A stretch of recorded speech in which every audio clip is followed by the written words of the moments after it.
Sous le ciel lumineux de décembre, un souffle nouveau s'élève à Ouassa-Pionko. Le projet de réhabilitation de bitume des routes de Djougou, Pionko, Kéro et Banikwara tisse des liens entre les âmes et les chemins, unissant les cœurs dans une danse de sensibilisation. Je voudrais d'abord remercier le gouvernement béninois, remercier la direction générale de la CIRAT, remercier la cellule de suivi de l'exécution des projets routiers financés par la BADJ, et en particulier son coordinateur, et remercier surtout la Banque africaine de développement, qui nous a permis non seulement d'avoir l'infrastructure, mais d'avoir également des activités connexes.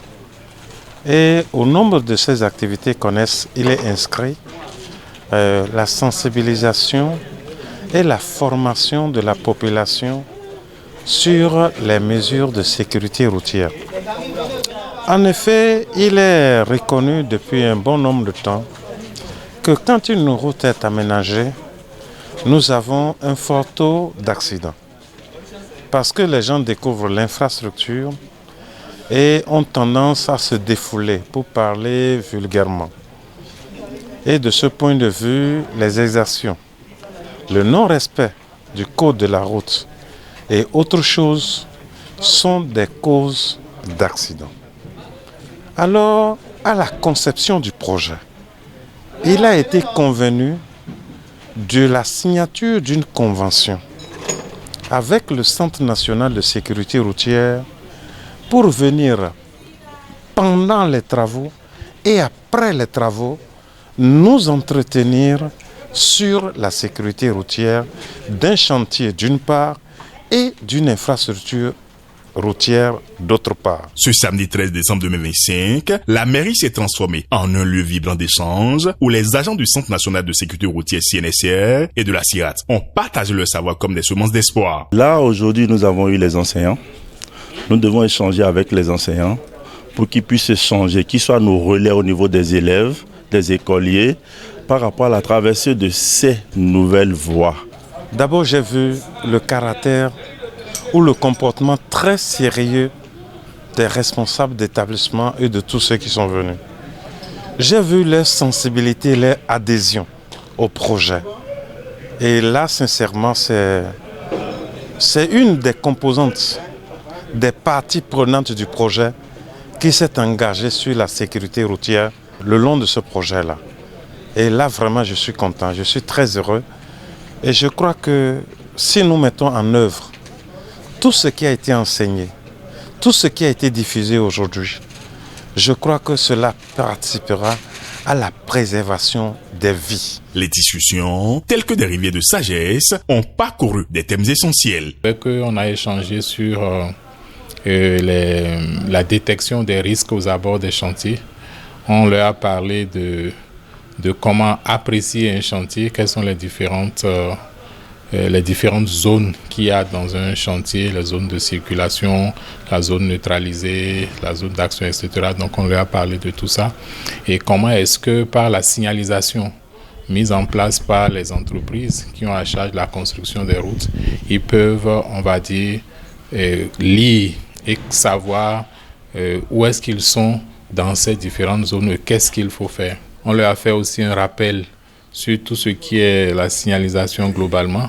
Et on a surtout mis l'accent sur la nécessité pour eux de comprendre la signalisation de chantier et la signalisation permanente qui va en découler et pouvoir passer le message aux enfants, pouvoir traduire ça dans un langage beaucoup plus accessible et aussi vulnérables que sont les écoliers et les élèves. Chaque mot prononcé était une promesse, une invitation à bâtir un avenir plus sûr. Nous avons besoin de ces formations pour qu'à l'avenir, nous allons éviter beaucoup d'accidents.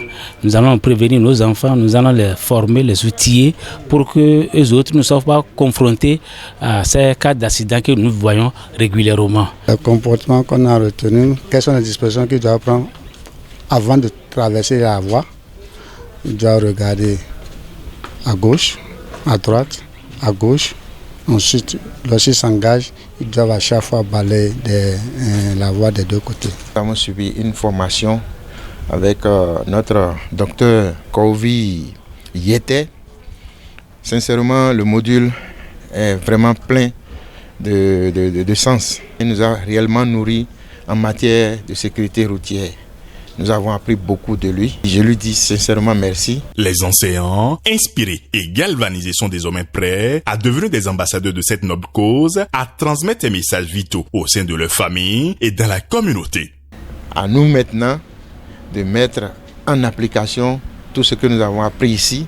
Si la formation pouvait être continuelle, de temps en temps, on va nous appeler pour nous rappeler, ce serait très très bon. Je suis vraiment très heureux que nous ayons cette séance et que cette séance puisse vraiment nous permettre véritablement de jouer ce rôle de communicateur, de relais au niveau de nos cibles.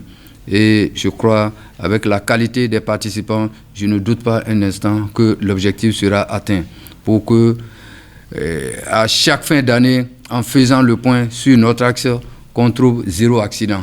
Je crois que c'est ça l'objectif. Et je voudrais d'ores et déjà remercier tous les enseignants qui sont ici et les deux structures, la CNSR et la CIRAT, pour avoir vraiment vu juste et associer les communautés qui sont les enseignants pour que cette sensibilisation puisse passer. Cette campagne de sensibilisation s'inscrit dans un rêve collectif, celui de réduire les accidents, d'impliquer chaque acteur local et d'éveiller les consciences à l'importance de la sécurité routière sur nos routes.